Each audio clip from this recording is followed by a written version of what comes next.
Saturday will go, Sunday will go, and Monday will come, and you'll go back to the class. And like this teacher by name Mrs. Thampson entered the class for the first time. And she had this habit of starting her class by saying, "Love you all." But she knew she was lying because she could not feel that love for one of the students in the class who was very unkept, untidy.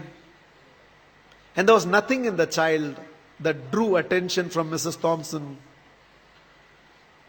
She was little indifferent to the child. She picked him for every negative example and ignored him for all the positive reasons. That year, she had written the progress report for the first quarter. And it was a system in the school that the headmasters have to countersign every progress report.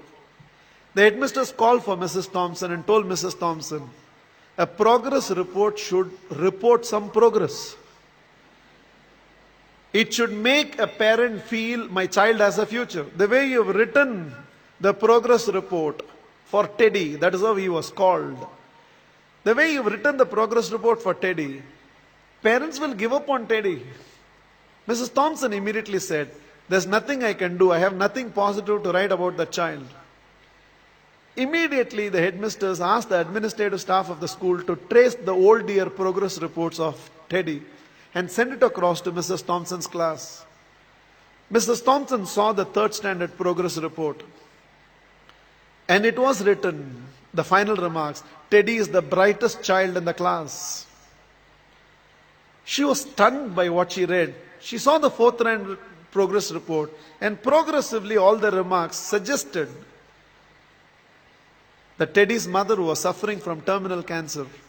She is not able to give the attention she used to give to Teddy, and it's just beginning to show up on the performance of Teddy.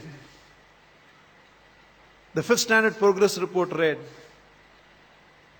Teddy had lost his mother and along with that himself. He desperately needs help, otherwise we will lose this child. By then there were tears in the eyes of Mrs. Thampson. She looked at the principal and said, I know what to do. And she went back to the class. Probably it was a Monday morning. She walked into the class and again from the dais of the class, looked at the class and said, love you all. But she knew she was lying. The love she was feeling for Teddy right now was far, far greater than the rest of the class. She decided that she is going to change her approach. For every positive reason, Teddy's name was called. There was no more a negative reference to the whole thing. The last day of the school came. All the children had brought some gifts for the teacher. There was only one gift which was wrapped up in an old newspaper. Somehow, the sense of a teacher, she knew that it must be from Teddy. She opened that first. A half-used perfume bottle and a bracelet from which a few stones had already fallen was there. The whole class laughed, knowing it was from Teddy. But without saying anything, Mrs. Thampson just took that half-used perfume bottle, sprayed it on her, wore that bracelet. With a quarter smile, it seems Teddy told, now you're smelling like my mother. This is the last perfume that she used before she left me. And this is what was removed from her body before she was taken into the coffin. 1 year later, end of the school, end of the year, there was a letter on Mrs. Thampson's table. I have seen few more teachers, but you're still the best teacher I've ever seen.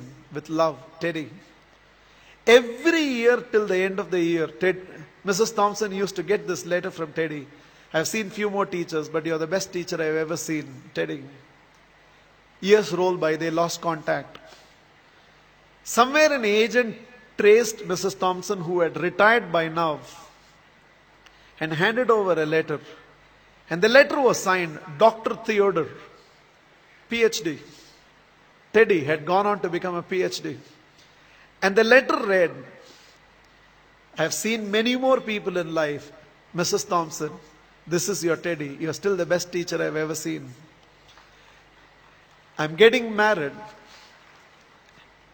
and I cannot dream of getting married without your presence. Along with that enclosed were to and fro flight tickets. Mrs. Thampson couldn't resist. She no more had the perfume bottle, but she still preserved the bracelet. She wore that and went to the church. She was trying to sit in the last row, but volunteers identified and ushered her right to the front row. And right in the front row, there was a seat with a placard written, Mother. Theodore personally asked Mrs. Thampson to sit in the chair and whispered, "You are the closest to my mother that I've ever experienced. And whatever I am today, it's because of you, ma'am." The wedding happened, and after the wedding, Theodore introduced Mrs. Thampson to his newly wedded wife. Without her, I wouldn't be where I am today. There were tears in Theodore's eyes. It seems Mrs. Thampson told the newly wedded woman, "Without Teddy, I would have never realized a teacher must first be a mother to every student of hers, and only then a teacher."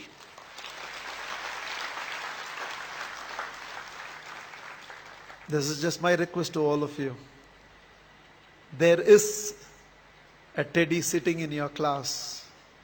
When you go back to your classroom on Monday morning, there is a Teddy in that class, and you can be that Mrs. Thampson. Please, on Monday, don't go back to the institutes as a teacher. Go back as a parent who can also be a teacher and be a turning point in the life of those children. You plus me. I believe we can build a new world.